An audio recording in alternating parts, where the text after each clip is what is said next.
Hey guys, good morning, good afternoon, good evening, no matter when you may catch this particular episode. Y'all, I am so excited about this episode because I'm going to be introducing someone to you guys that I consider him my big bro, but man, I've watched him do some phenomenal things just in the small amount of time that I've known him. And even becoming the juice guy on TikTok. Yeah, I noticed that too. Uh, but he's been rocking it out. So I'm super excited about this interview with Harold Leffall. You guys will see him in just a moment. His book is down. Well, two of his books are down in the carousel. Um, you may follow him on TikTok. You may follow him on Instagram. Y'all, when I tell you, first of all, when you hear his story, you're going to be like, wait, what? And then when you see what he does online and how he helps other people when it comes to them having a healthier lifestyle, listen, what more can I say? He's the bomb.com, and that's why he's my big bro. I mean, I'm gonna share him with y'all tonight, but he's my big bro. I'm just saying. For those of you coming in for the very first time, Altovise here, host of the hashtag Speak Easy podcast. Y'all, this is simulcasting across YouTube, Facebook, and Amazon simply because I needed you guys to not only be a part of this conversation, but share this conversation out because guess what? This is the time of year where people are saying, you know what? It's time to have a healthier version of me.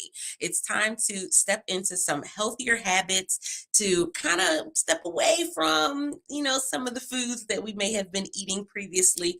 But also, I'm going to share some very personal things when it comes to my own journey when it comes to health and wellness. Man, for going up and down on this scale, many of you can probably relate to that, to having a health scare and having to rush to the hospital for a blood transfusion. Y'all, it's been pandemonium over here for sure. But that was why I felt like this was a conversation that if we didn't have it now, when were we going to have it, right? So with that being said, let's go ahead and get started onto some of the things that I have in the carousel, and then we'll go ahead and start this conversation. Now, I promise y'all, I'm trying my best to keep this in an hour, but it depends on y'all because y'all can ask questions in the comments. Y'all can go ahead and shout some things out. And, if you're feeling a little nervous, shoot a DM over to Harold or myself because we understand that sometimes when it comes to the health, that's not always a topic that we want to have out there in the open, but it's okay because it's definitely a conversation that needs to happen. So one of the healthier choices that I made recently was getting a standing desk. And so with that being said, let's check out the Tech Orbits standing desk. In this video, I'm unboxing and setting up my new standing desk from Tech Orbits. There is some assembly required, but Tech Orbits sends you everything you need, including the tools to tighten your nuts and screws. There are so many great health benefits that come with using a standing desk. I was super excited to give this a try. This is how the bottom of your standing desk should look once everything has been assembled. So now let's flip it over and test it out. Something else that you'll notice is that underneath the desk is an area where the battery sits. It has its own little like carriage. This is also a great area for you to be able to put your cords to keep them out of the way. This desk can be adjusted from 27 inches to 48 inches at its highest height, which is really great if you want to go back and forth between sitting at your desk or standing. This is your digital control panel, which allows you to be able to adjust the height of your standing desk. You can do so manually, or there are 3 options where you can save to memory your favorite height. The standing desk holds up to 180 pounds and has plenty of space for your laptop or desktop. I got to test this out through a brand collaboration.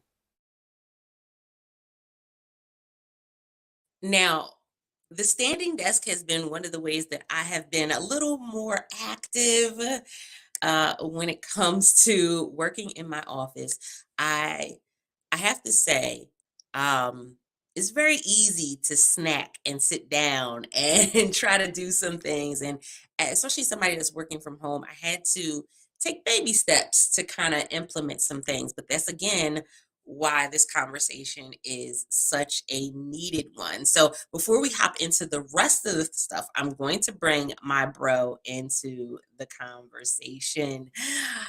Oh my goodness, big bro! What's up, little sis? What is up? I have been waiting for this for a long time. I haven't talked to you in a while, so this is so exciting for me. So good to see you. You're looking all fly with your haircut all nice, looking all fly. Going with your bad self. Now, this is a two-part. I'm gonna tell you why. So the one part is I like Harold is a cancer survivor, an entrepreneur, a single parent. When I tell you, like, if I go down the list, you're gonna be like, oh, oh, he is the bomb.com.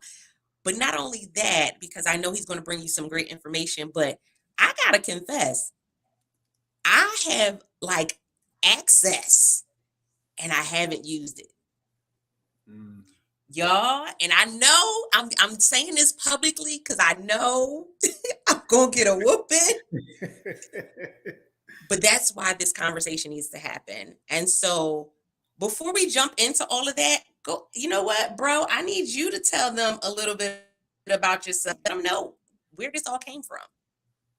Well, you know what? It's so interesting because I remember when I first discovered you, little sis, I saw you on Facebook. And I was so mesmerized and inspired by your videos. And then I felt an immediate connection with you because you talked about being an introvert.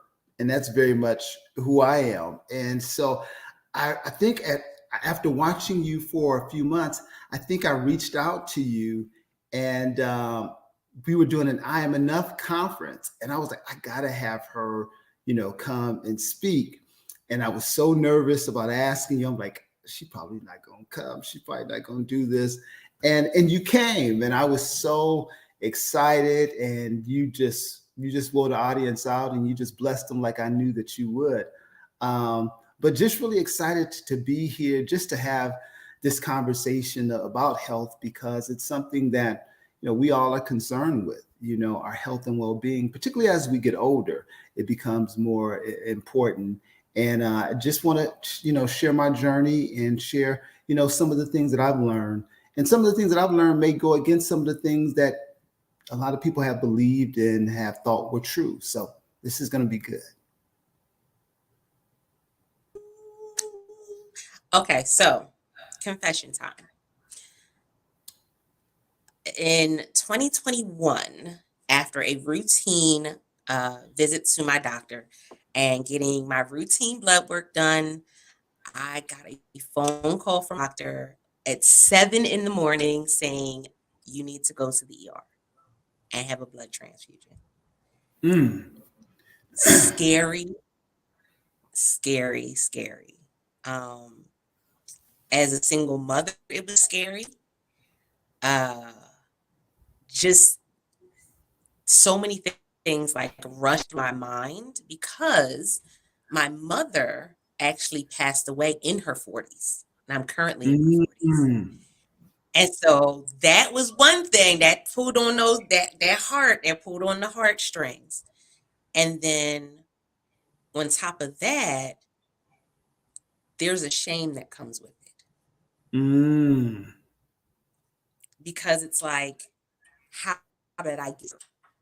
How did this Mm. happen? Right? We know ultimately how it happens, somewhat a little bit, and even with the blood transfusion, I knew to a degree how it happened, but not 100%.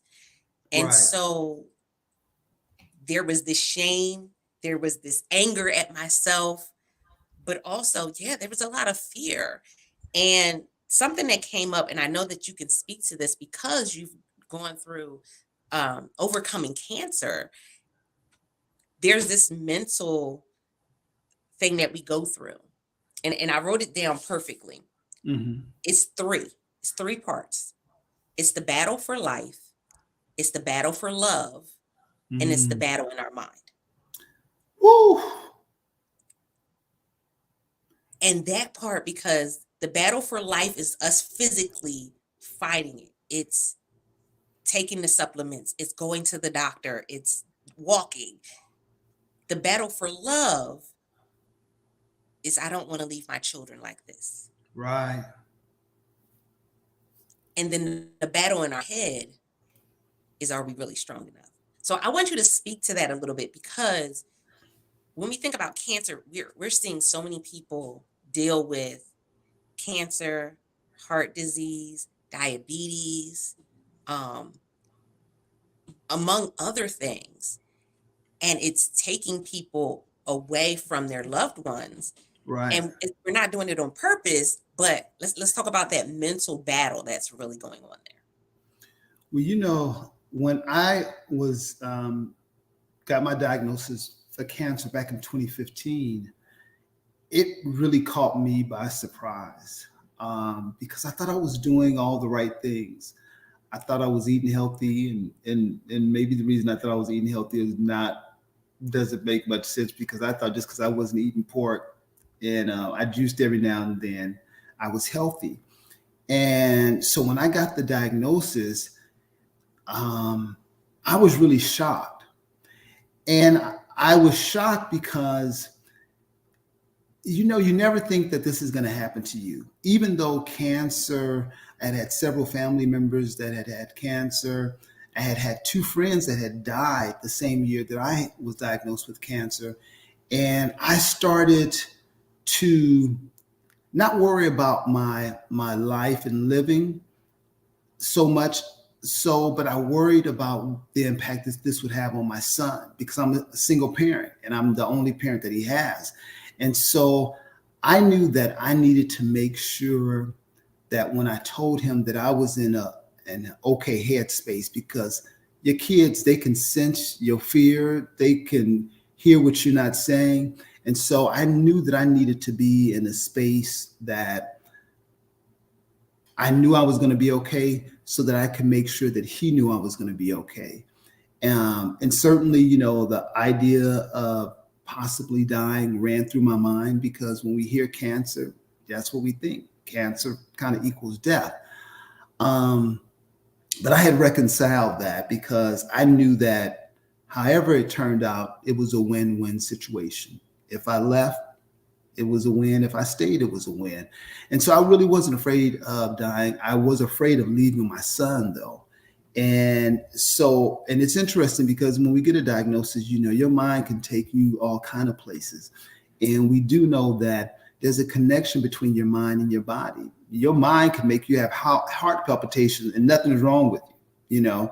And so for me, I always say that anytime we have a medical emergency, or we're going through an illness, or we're experiencing pain in our bodies, pain is information, and it's our bodies giving us feedback.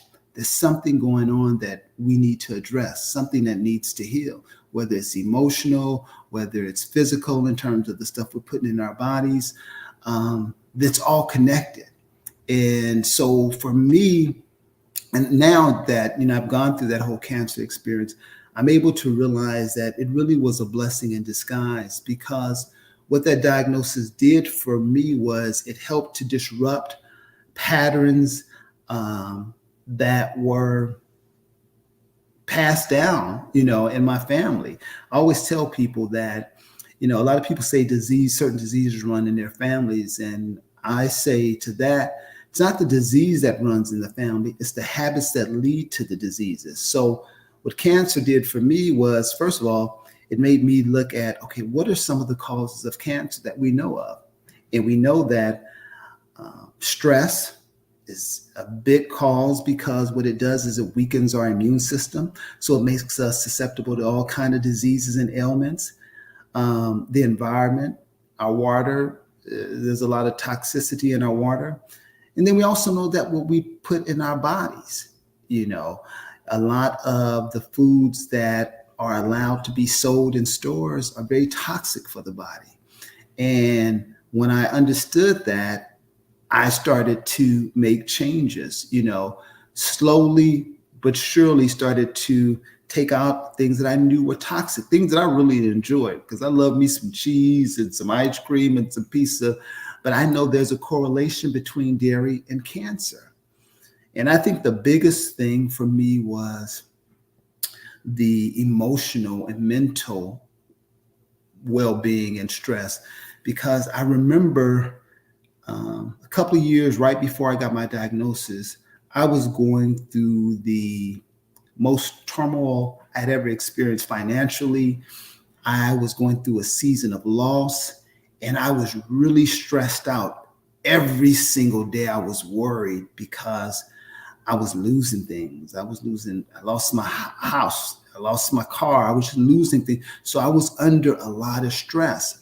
And one of the things that I realized is that we get so caught up in material things and putting too much power, giving them too much power in our lives. And I realized, you can get a car again. You can build your bank account up again, but you only get one life. And one of the things that I realized is that I've never not made it. And I think for all of us, when you're going through a dark time, a difficult time, remember that fact that you have gone through some very difficult times, had some trying times, but the fact is you've never not made it. And so that should give us a level of peace that whatever I'm going through, I can get through.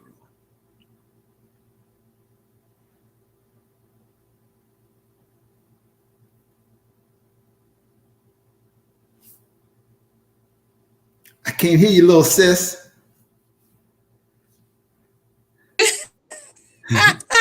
That part, I'm like, you over here dropping the mic. And so I've never not made it. That's such a powerful statement. And it's funny because one of my former clients would always say that I've never not made it. Like it puts a different spin, especially as an entrepreneur. Because as an entrepreneur, it's supposed to be the grind. It's supposed to be the hustle. It's supposed to be, you have to get up at 2:00 and go to bed at 1:30. Like you have this thought process. And the problem comes in is that they don't tell you that it's individualized. Right. And so what grind and hustle is going to look like for you is going to be different than what it looks like for me. Right. And I think that's one of those misconceptions in business is that, I just have to go all in and I never take a break. Well, then the family is falling apart, the house is falling apart, your body is falling apart, and you may have money in the bank, but what else do you have to show for it? Right. And when they say that stress is a silent killer, that is the truth. It is the truth. Stress will have you thinking that you're having a heart attack, a stroke. Let me tell you what happened to me just even recently. So I had a couple of videos. Well, I had one video that went viral, and it was because one of the Kardashians, Kourtney Kardashian, shared one of my videos talking about the foods that cause cancer. She shared it on her platform. And as a result of her sharing it, the video went viral and got over 4 million views. And I started getting all these followers. And what happened for me, I realized that jolt and all of that attention kind of had me going into fear mode, because I'm like, okay, what is happening? You would think that I would be happy and rejoicing, but I started having these feelings of being an imposter. And that often happens when you are elevating and going to the next level. You start feeling like an imposter. And I'll tell you how the mind plays tricks on you. My little sis was talking about how her mom, I think you said your mom passed when she was around your age, but my mom passed when she was around my age. And I had been thinking about that and what happened when all of the attention came to me because of that post going viral. I started having feelings like I was having either a heart attack or a stroke. And that's what my mom passed for. Now, mind you, I don't have anything. I don't have high blood pressure, diabetes. So these feelings that I was having just didn't make any sense. And I found myself in emergency, and they ended up keeping me overnight. And I remember just agonizing, thinking like, oh, I am really an imposter. Here I am, the juice guy. Millions of people are seeing my videos, but I'm laying in the hospital thinking I'm having a heart attack or a stroke. Turns out everything was fine. Nothing was wrong with me. It was all up here. So I know for sure how the mind can play tricks on you and how it can have your body reacting, in such a way where you think that something is wrong with you.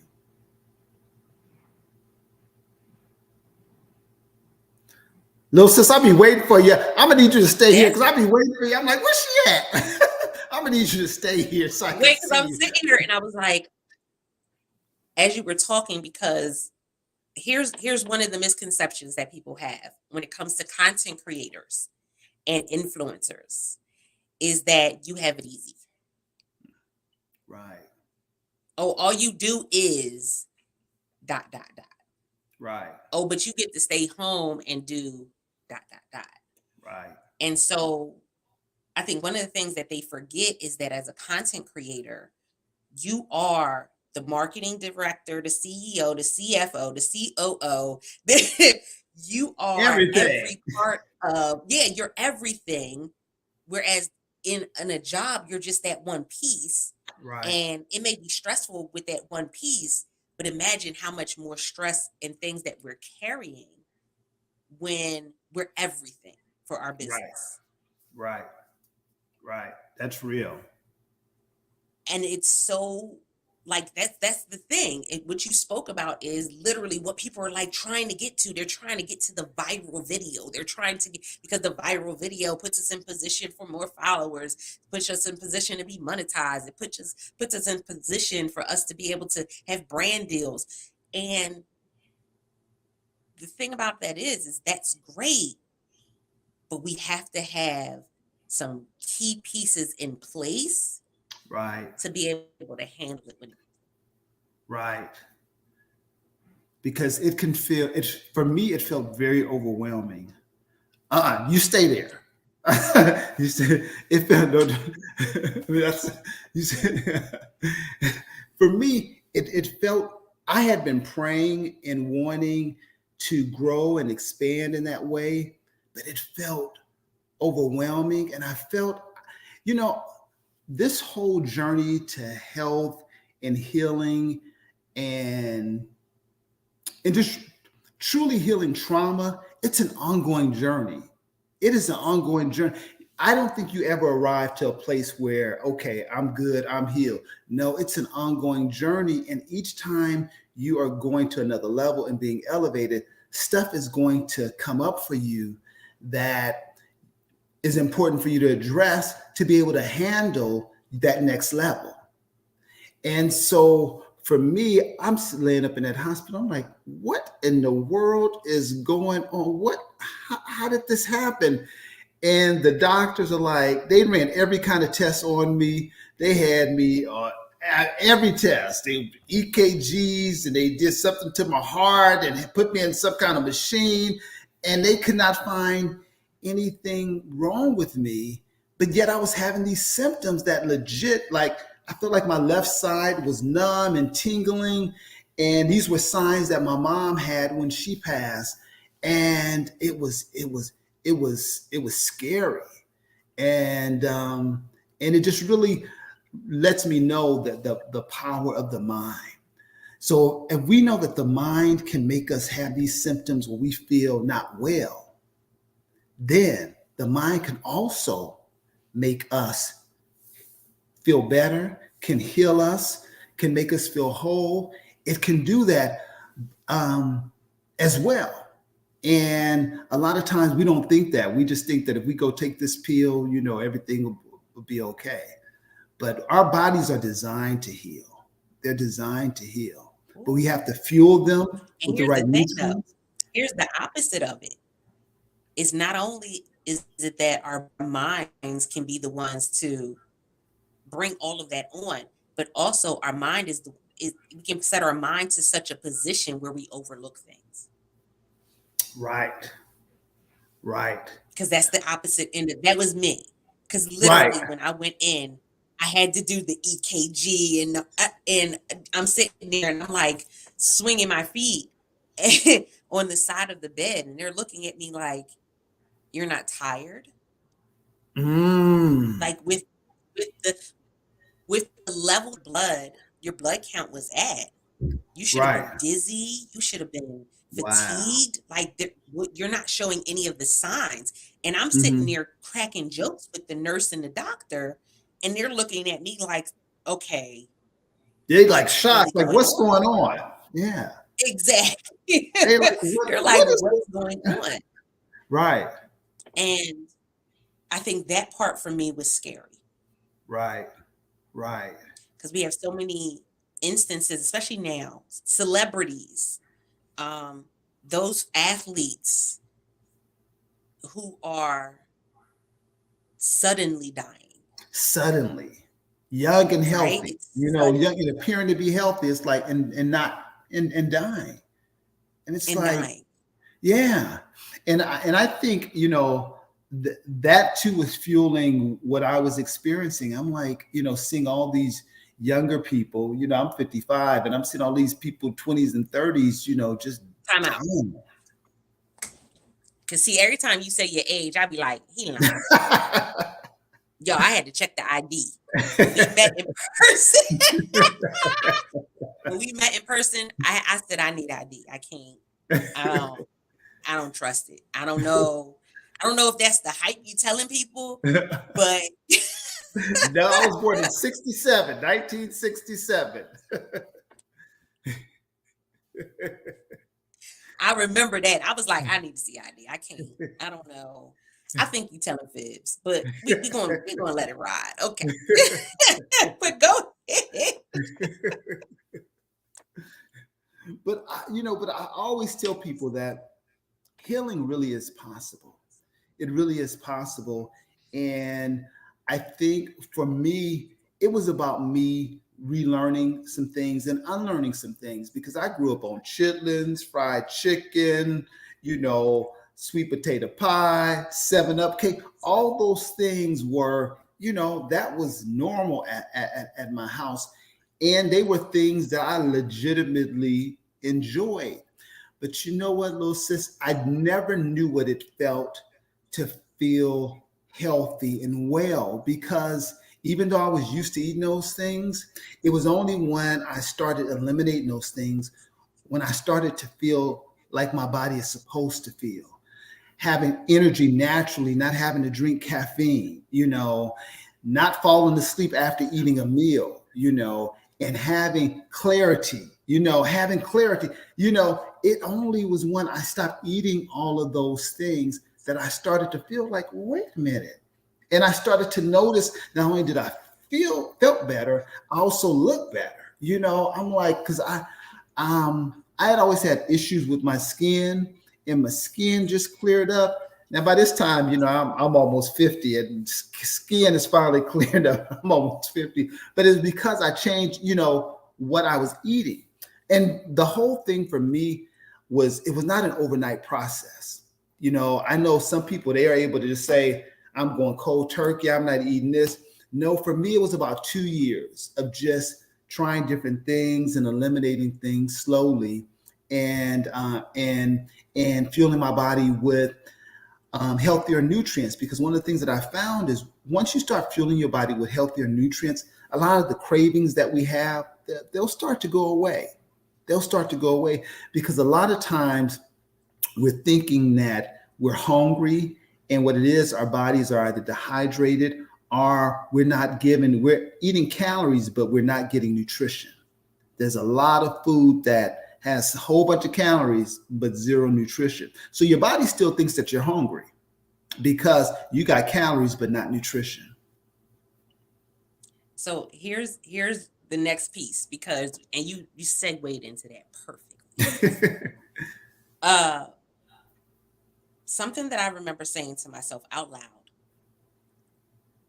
because when my mother was sick, she was actually in a nursing home for 3 years before she passed away. We did not find out that she had cancer until that last year. And by that time, it was like, what do we do? But I remember when my mother first got sick, she went in with pneumonia, was put on life support, never came back home. The hardest thing for me was to go and to have to tell the doctors all the medications that she was on. And I literally would show up and just hand them a bag of medications. And I said, I never wanted to live like that. I never wanted to be in a position where, first of all, I can't pronounce what I'm taking. Right. And all the rest of them. I didn't want to be in that position. And then when all of this happened, I'll be very, very transparent. Vitamin D. Vitamin C. Right. And iron. And most people are deficient in those three things, particularly vitamin D. Most African Americans, 80% of African Americans are vitamin D deficient because our skin doesn't absorb the vitamin D from the sun the way other ethnic groups do. And so many of us are vitamin D deficient. And vitamin D is really important because it's a foundational vitamin. So if you're vitamin D deficient, you can be eating healthy foods and still not absorbing those nutrition into your body because you're vitamin D deficient. So you can be eating healthy and you're not getting the benefits of it because you're vitamin D deficient.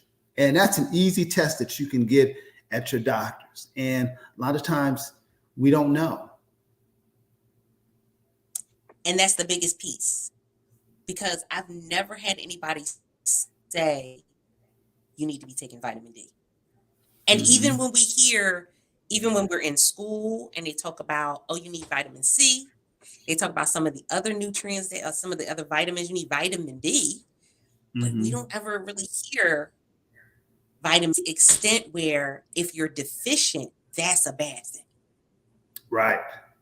And you don't know until you're at the point where, oh, now it's a bad thing. Right. So that was one piece. And then the other piece was, you said it, was the water. Right. And how many of us are really actually dehydrated? And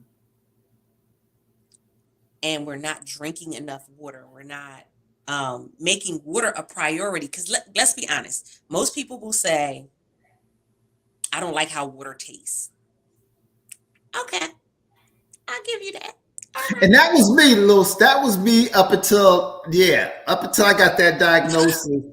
I'm like, I need to put something in this water. Give me some Crystal Light, which is poison. Put me some Crystal Oh my Light. goodness, the crystal light. Yeah, I used to love the lemon Crystal Light because it has that coloring in it. Anything with that coloring, that is not good for our bodies. And so I would drink that. I would drink soda. I would drink diet soda, and all of that is so harmful to the body. And the thing is, once you get used to drinking water, it's creating new habits. You can create a new habit. Just like you have the habit that you have of drinking or eating what you can create a new habit. You just have to want to. Now, many of us have cognitive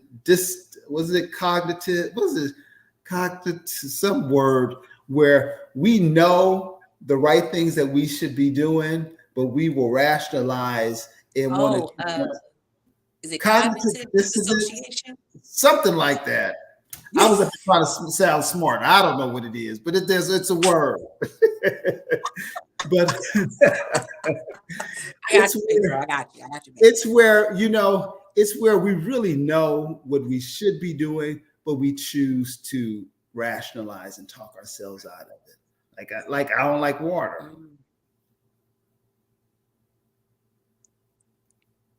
And our bodies are made of primarily water, so that hydration is really, really important.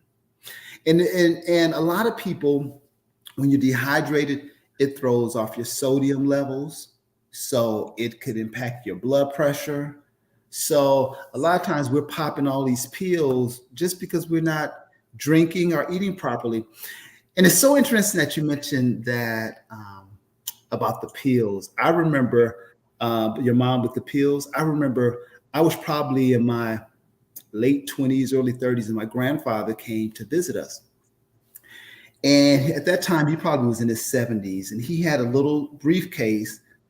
And I was like, Grandpa, what's that? And it was all his pills. And he had to put them like by day and put them all in those little things so he could remember to take them.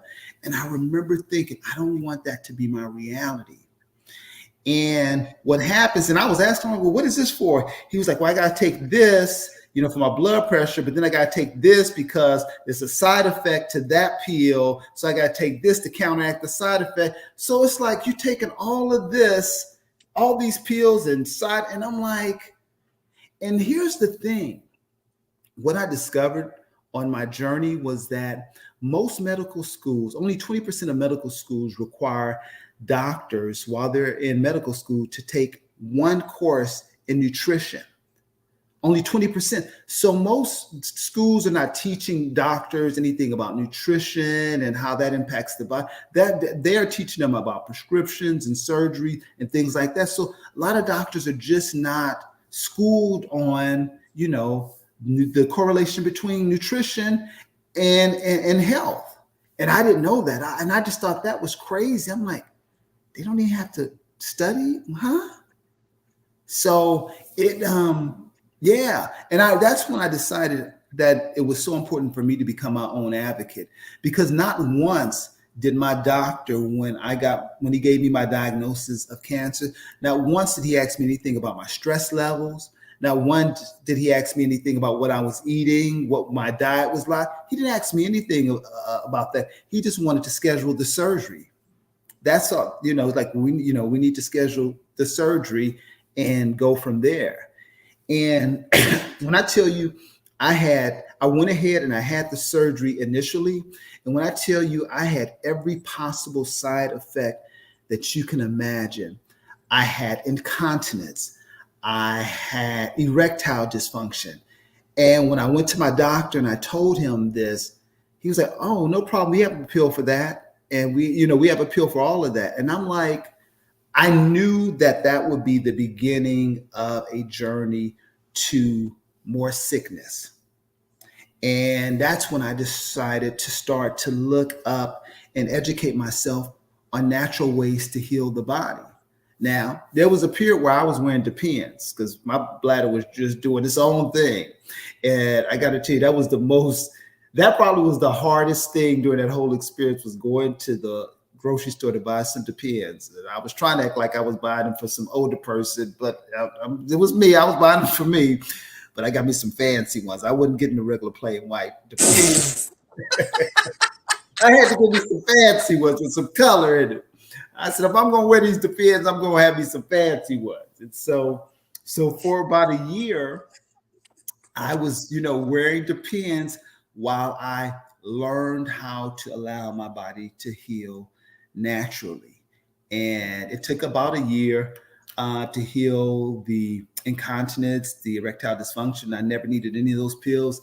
And so, now everything is fine. And, but it was a journey, but that experience allowed me to know the power of the body to heal itself if you fuel it with the right nutrients and if you manage your stress. And all that trauma that so many of us had, growing up unhealed, and success doesn't heal it, money doesn't heal it.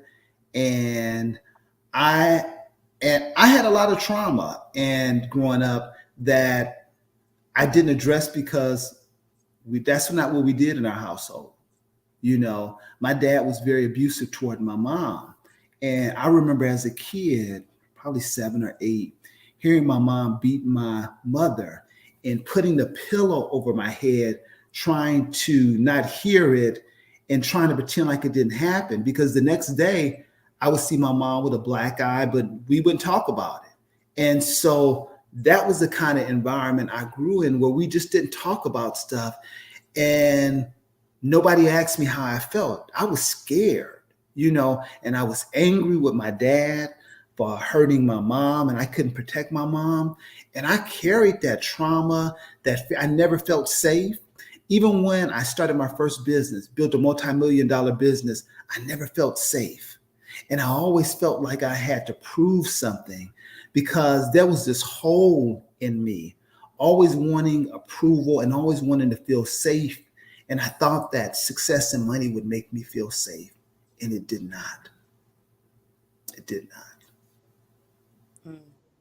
So many things. One of the conversations with the women that I've worked with, a lot of them have gone through domestic violence. They've gone through homelessness, divorce, many different traumatic experiences.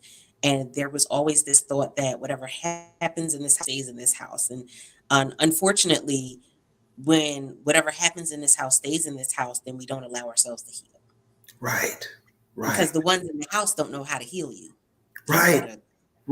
I'm preaching. Come on now. Come on. The ones in the house don't know how to heal you, because they're going through the same trauma and the same hurt and headache and pain and fear and shame. And they're going through the same traumatic experience, but everybody's at a different level when it comes to that particular traumatic experience. Everybody's at a different, I'll say it like this, everybody has a different vantage point. Right. And so, but they're not healing. Right. And so we're not whole, we're not healthy. Y'all better come on. But we're expecting people to go out into the world and be whole and happy and healthy, and have great relationships at work and have great How? Right. And so healing, that is one of the most powerful things. And it's one of the hardest things, because in order for you to go through that process of healing, first of all, I got to tell somebody that I'm hurt. Right. And that's a hard thing to do, because we wear these masks like we're okay. And we've worn these masks for so long. And there may have been a phase in a season where you had to wear the mask. You had to wear it to protect yourself. But then as you grow up into your adulthood, taking the mask off is so hard, because you're so used to it. You're so used to the mask. You're so used to hiding the pain and hiding the shame. And for me, I didn't know I realized I needed a little bit of therapy until my son was acting up. And I was like, somebody's going to get hurt, and it was not going to be me. So I sent him to therapy, not me, but the therapist brought me in, and Allow me. Yeah, I said him. I wasn't going. You go. Because it's everybody else. You Because it's need to be everybody healed. else. Right. You need to be healed. It And see, is. and that's what we do to our kids. We want to address our issues, but we think our kids are supposed to be fine when we have not done our own healing. And we get frustrated and angry with our kids when we haven't done our work. And so one of the things that came out in therapy for me was the fact that growing up, my parents never told me that they loved me. And it's something that I wanted to hear, but that we didn't say that. I knew my mom loved me. I knew my dad loved me, but they never said those words. So one of the things that came out when my son went to therapy, he told the therapist, my dad never tells me he loves me.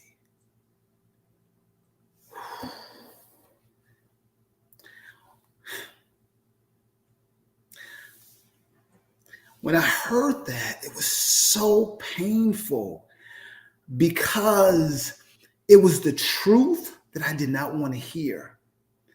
And I thought, and I knew how empty that left me.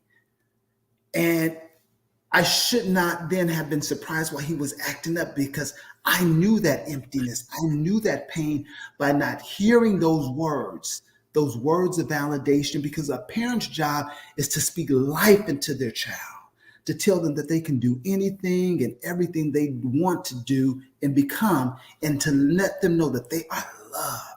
And I provided for my son very well, sent him to private school, but I didn't give him what he really needed at a deep level. And so I was so thankful for this therapist for bringing that out and helping me to realize, man, I got a lot of work to do. Because how is it I can tell other people that I barely know that I love them, and I can't even tell my son? Come on. That's a problem. That's a problem. And so here was the real journey, because it wasn't even an easy thing after she told me that. She said, you're going to have to tell him that you love him, and he ain't going to believe you, and he ain't going to, she said, you're going to have to tell him. And she said, and you're going to be uncomfortable, and you're going to be all right.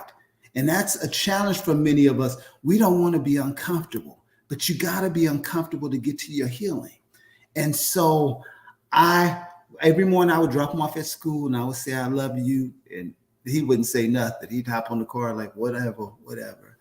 And it probably for about a year, I would drop him off and he wouldn't say nothing. And I'd be like, oh. And then finally, one day, he said it back. He got out the car. And when I tell you, I was in the car crying. And look, I don't know what them things was coming out of my eyes. I ain't gonna say it was tears, but something was happening. Because here's the thing, I needed to hear it too. And so it was healing. And I know so often we just want things to happen overnight, but healing just doesn't happen overnight. Emotional healing oftentimes doesn't happen overnight. Physical healing, it's a process. And during that process, you just got to keep going, even when it's uncomfortable, even when it doesn't look like you're progressing. You got to keep going and realize and trust that the change is going to happen, and it will happen, but it ain't gonna happen overnight oftentimes. It's the uncomfortable position that we're in. I almost look at it as that's the place where surgery is happening. The uncomfortable place that we're in is where the messy pieces are being cut away. Right. And unfortunately, we're in a society where everybody wants to be able to just kind of go in and get liposuction and just suck it all away.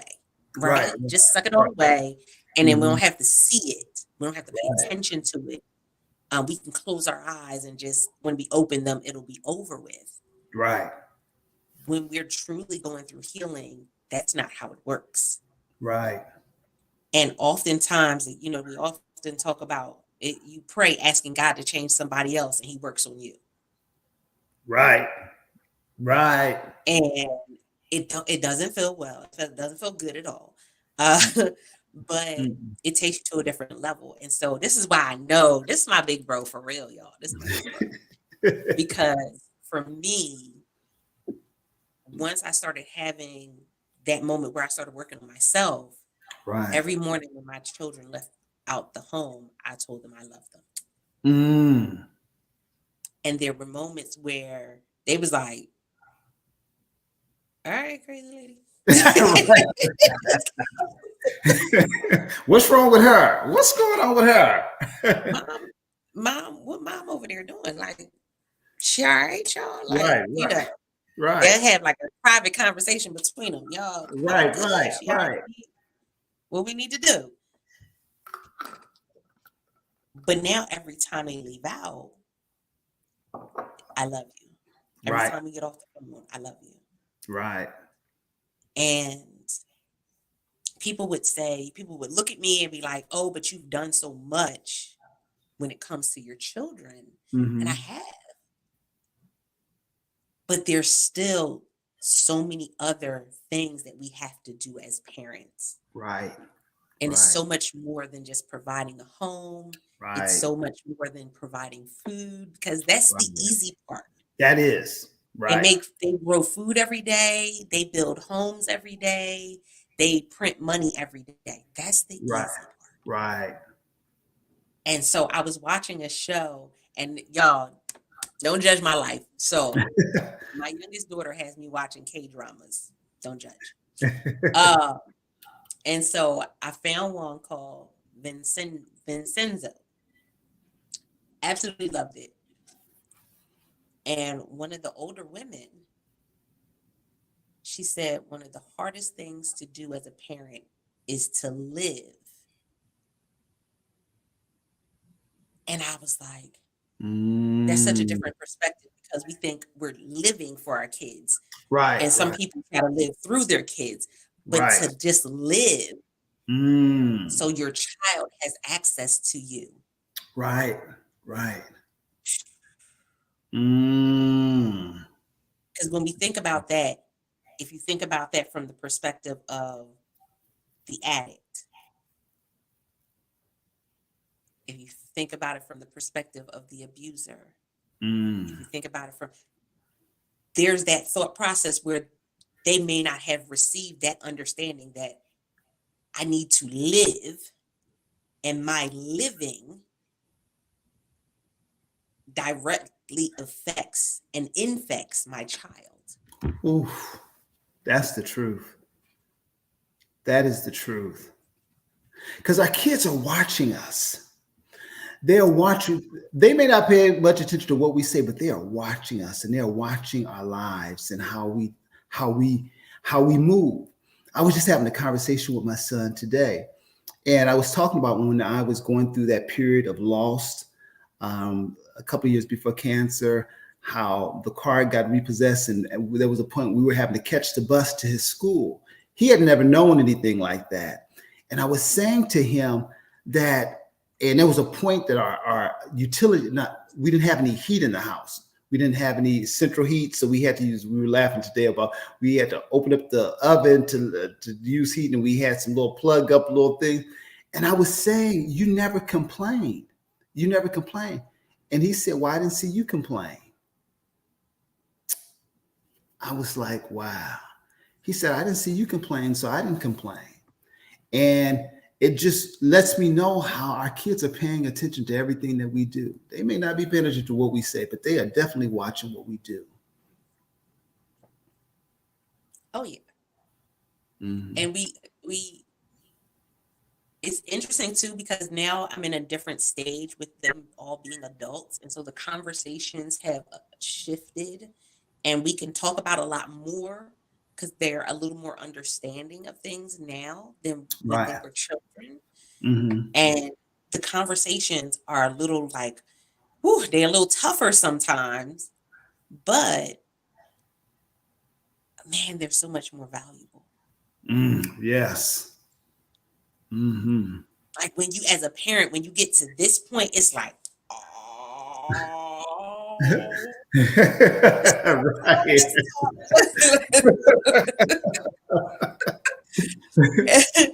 And so I think that has been another step. And that's why you said it earlier in the episode. The healing process doesn't end. But that was Right. just another step in the healing process because Right. our relationship gets to develop at a different level. Right. And honestly, one of the one of the masks that parents tend to put on is this mask of perfection. And even when we think about our bodies and our health, there's this thought process of the perfect body, the Right. perfect parent, like there's this whole thought process of this. And the reality is there is no perfect anything. Mm-mm. Nope. Everybody's version of perfect is going to be subjective to your environment, your Right. experience, your level of understanding, comprehension, and wisdom. Like there's Mm-hmm. so many things that play into it. Right. But there's still a base level and a foundation that we need to have to build upon. Right. And so when I look at you and I look at what you're doing right now with juicing, I go, okay, well, that came and there was a stable foundation that you built upon first. Mm-hmm. And now you're the juice guy on TikTok. And now you're juicing on Instagram. And people are looking at you and going, you're how old? Nah, I don't believe it. But it was because you built that stable foundation. But while you were building it, what was the thought process for you? Because from the outside, I've seen you build part of it. Mm-hmm. And from the outside, it's always, again, a different vantage point. It's a different perspective. But Mm-hmm. from the inside, you feel like. So for me, like I said, I really believe that cancer was a blessing in disguise. And for me, my whole mission became helping other folks to live healthier. That just, and finding ways to reach people to get that message across. That's all I really wanted to do, is to help people not have to go through what I went through, and help people to live not just longer, but live a higher quality of life. Who wants to live a long life and you are frail and you are, every kind of medication or in pain? That ain't living. True. And so I really wanted to be able to do that. And for me, it was interesting because I'm like, okay, how do I help people and build a business around it? Like, how do I do that? And in a way that is aligns with who I am. And so I remember starting this business, the Good Living Now supplement business, and my son was right there with me the whole time and just kind of rooting me on.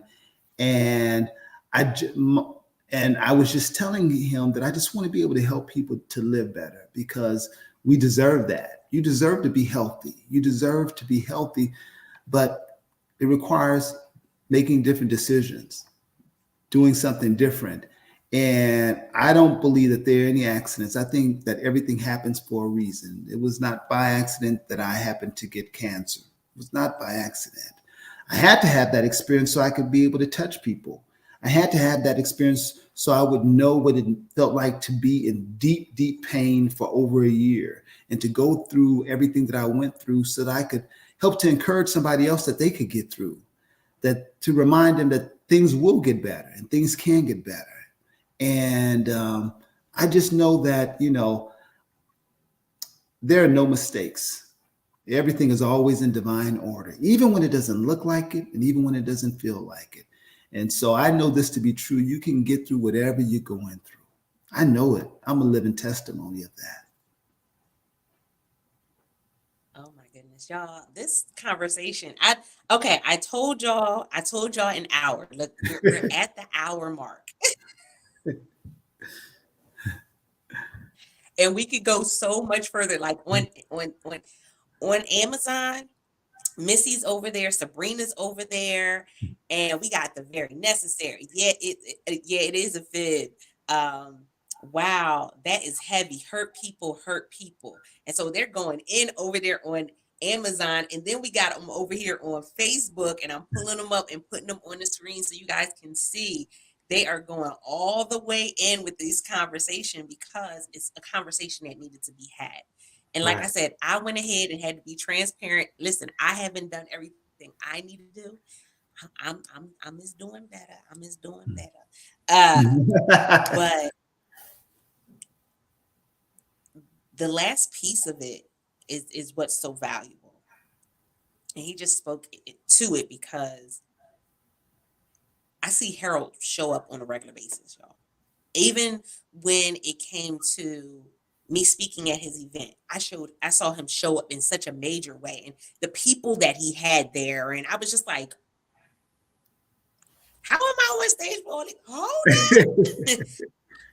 How did I get here? Wait a minute. But he's also opened up opportunities for me to be able to go and connect with youth and speak to the youth. And we've always stayed connected. That's something that I pride myself on being able to do, because the real true connections, we don't have to talk every day, Right. but there's a value there. Right. And I want to give you your flowers because I am so proud of you, big bro. I'm proud of everything that you've been doing. I'm proud of who you are as an African American man. I am proud of who you are as a father. I am proud of what you've been doing in business. Y'all have seen my videos across social media with the I Am Enough shirts. You be representing, sis. You be representing. You be. They be like, is that your brand? That's my big bro brand. Yeah, you be representing. I love you for it. But it's significant because when you see somebody doing something of value, it doesn't always mean that you have to financially be able to invest, but find ways that you can invest. And so whenever I can, I'm sharing out his stuff. I'm telling people about it. Listen, I was sending my clients. I was like, he's doing a juice and cleanse, go on over there, go ahead over there.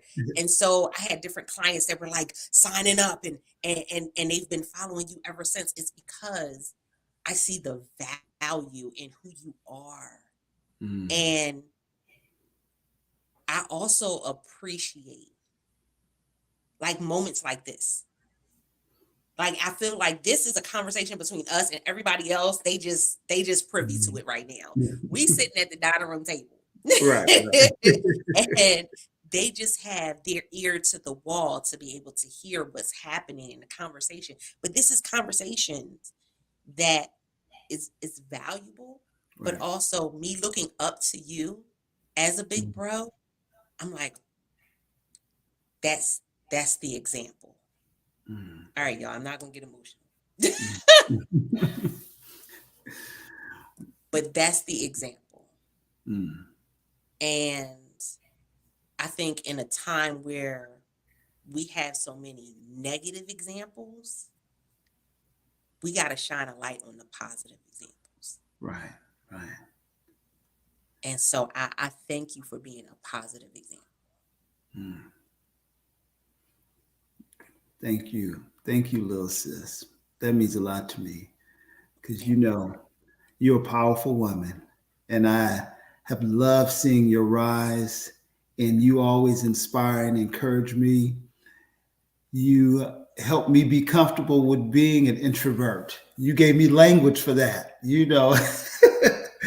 and, from day one, you've always been a true, authentic voice. Every time you speak, you say something powerful. Every time you speak, I feel something. And so I just want to give you your flowers and thank you. And from day one, you were supporting me when I started my company, Good Living Now, when I only had one product, the Black Seed Oil. You were supporting me and sharing. And so I thank you. I thank you so much for supporting me. Love and appreciate you, little sis. I love and appreciate you so much. I love you too, big bro. Those of you that have been checking out this episode, y'all, it was a value episode. Like I showed you the water bottle because water is important. I showed you the supplements that I currently have to have in rotation right now. The Come vitamin on C, now. the vitamin D, and even learning that the vitamin D helps you to better. I don't know why I was about to say synthesize. Let's see. Absorb. I'm doing too much. Go Help ahead you and to use the better word synthesize. absorb, Go ahead and use the word synthesize, synthesize. helps you to better absorb the other vitamins and nutrients that you may be taking. Getting tested, having conversations with your doctor, having your annual visits, very important. Doing your annual. Here's the other thing. I'm speaking to y'all because I know some of y'all. Because you'll go to your annual doctor's appointment and won't get your blood work done. I'm talking. I'm talking to y'all. Yeah. When they found out that my blood count was low and I had to go in for a blood transfusion, it was because of my annual blood work. And there had been years where I had skipped that. So I can't even tell you how long my blood count was low. Right. That it got to the point where I had to rush in and get a blood transfusion. Never had a blood transfusion ever in my life. And it was very scary. Right. And I was going to take a picture of it, but then I was like, that's cringy. But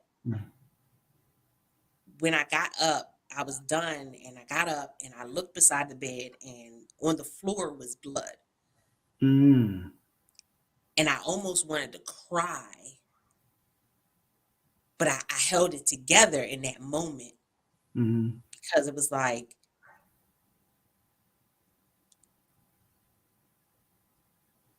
what if today was the last time that blood was rushing through my body?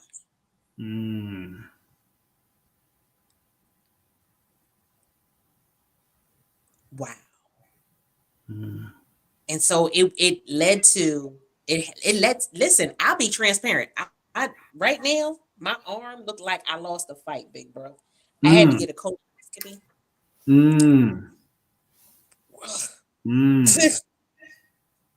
They had to do 2 IVs. The first IV, she was like, "Oh yeah, that's gonna bruise." Damn. And then the second one down here, so I got 2 bruises, looking like I done lost a fight. Oh wow! Like you done lost a fight. Lost a fight with Tyson. But I'll take this over the opposite. Right. Any day. Any day. I'll go ahead and walk around with my bruises. Right.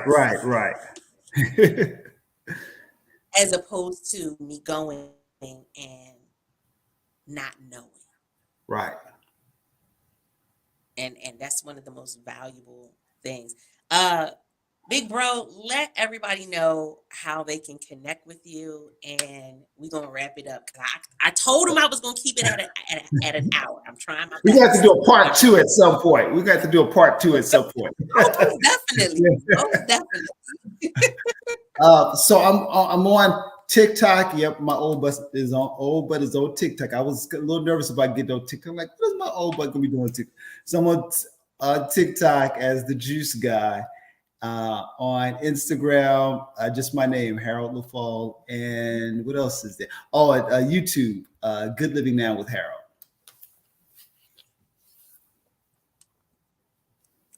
Most definitely. So there was some great conversation. Listen, my auntie said, I'm working on it, LOL. Living healthy for life. Come on. Yes. Come on. Exactly. And so they're responding. We saw a couple people. Hey Mary. Go Mary. My boys don't Go let me Mary. do anything. LOL. Watch everything I do on social media.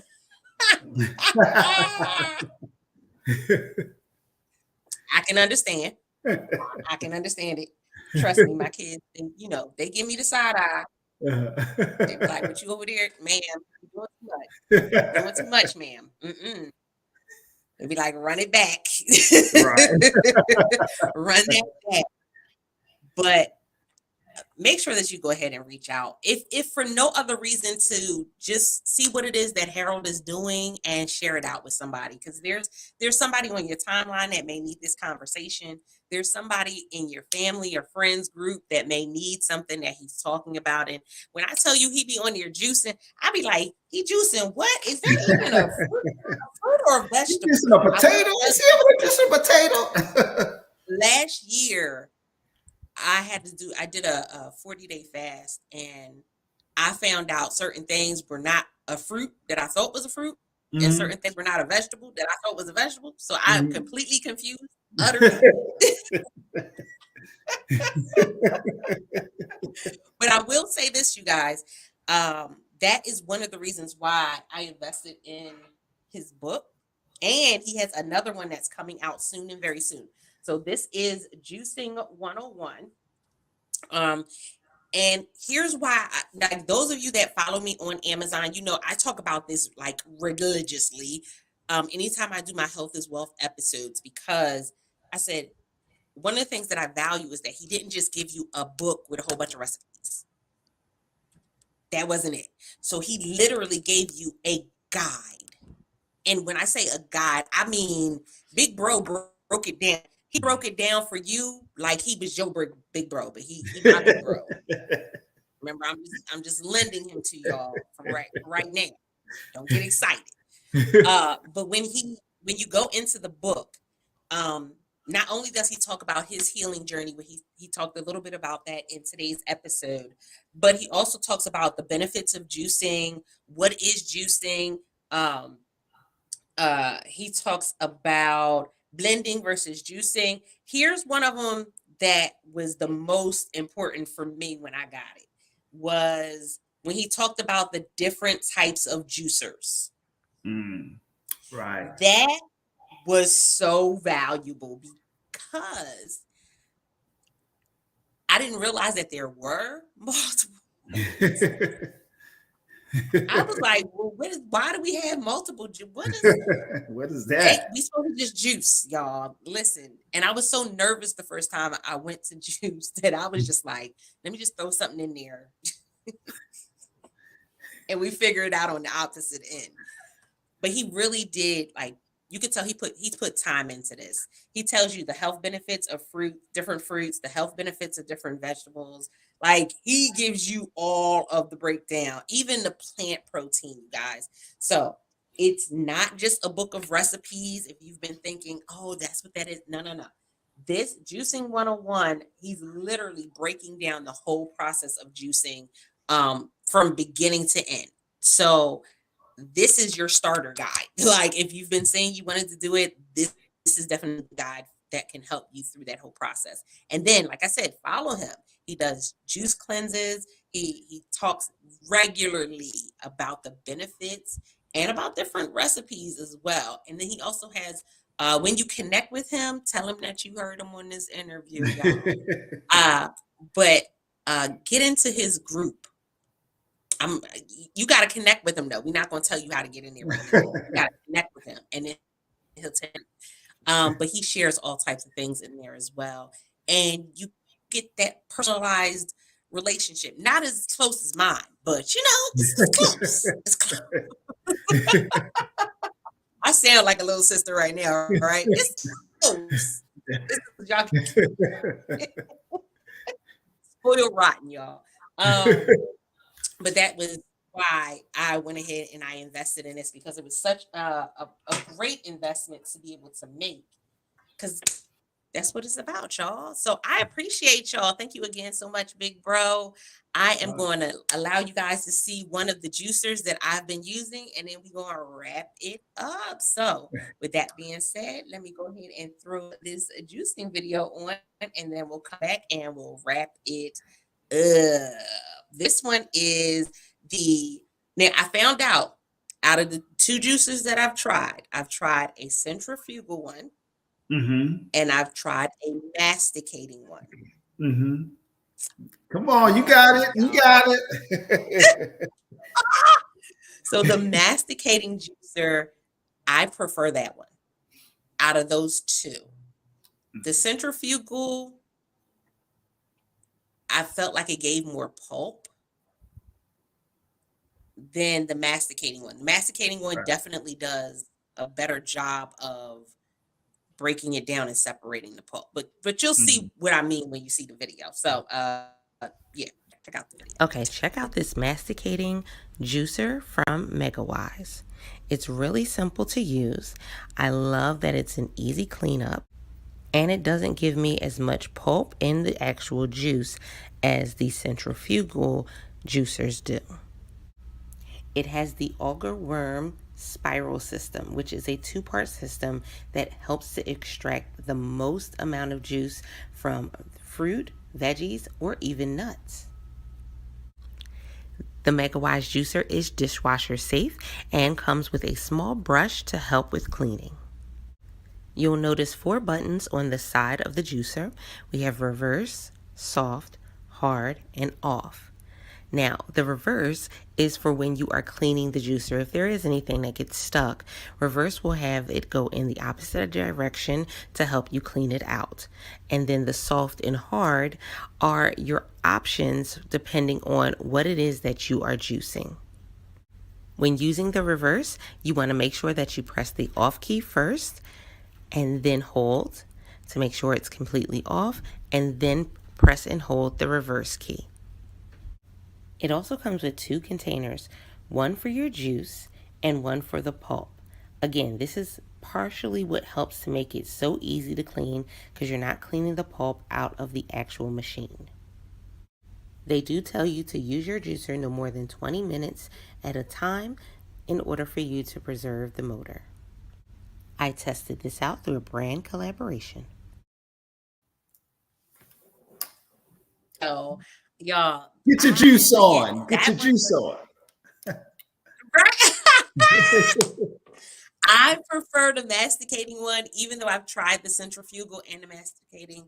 I like the masticating one better. As you saw, it was really simple to use. I will tell y'all this. You just got to make sure that it's properly put together because it will not move if it is not properly put together.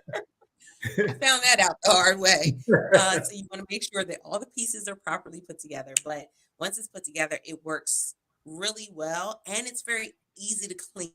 That one was pretty easy to clean. So, but again, he does give you all of that breaks all that down right there in the book. So with that being said, big bro, what do you want to leave the people with as we head on out? I just want to remind people that healing is possible and that you deserve to be healthy. No matter what other people say, you deserve to be healthy.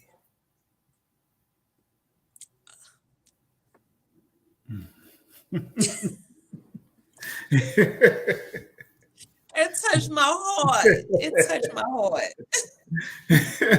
Y'all, I appreciate y'all. Listen, you get to have conversations like this with me all the time, but I love being able to bring in some of the people that I've connected with over time. And again, share with you some of the things that's going on in their journey, in their life, and hopefully it helps you in yours as well. Thank you to everybody that shared it out. I appreciate it. Thank you to all of the powerful people in the comments. I saw all your comments. I'll come back and thank you guys, especially if you're on Facebook or Instagram. I'll come back and thank you guys personally because that's what it's about, y'all having the conversation. So I think I'm thinking about doing like a monthly interview with people and bringing them to the platform and having conversations. Y'all in the comments how y'all like if y'all were down for this. We try to keep it under an hour, but y'all know some of these conversations can go. And I will say this, we are going to definitely come back with a part 2 because now that I am back on this journey, we're going to talk about keeping that, staying consistent because baby,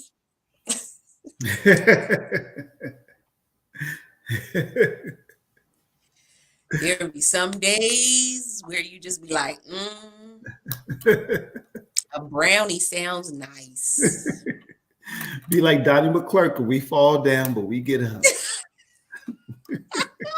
Yes, indeed. So I appreciate you guys. Have a great one. Again, don't forget, stay connected. In the description, you'll see all of the links to be able to go ahead and connect. And until next time, don't forget to press it out. Appreciate you.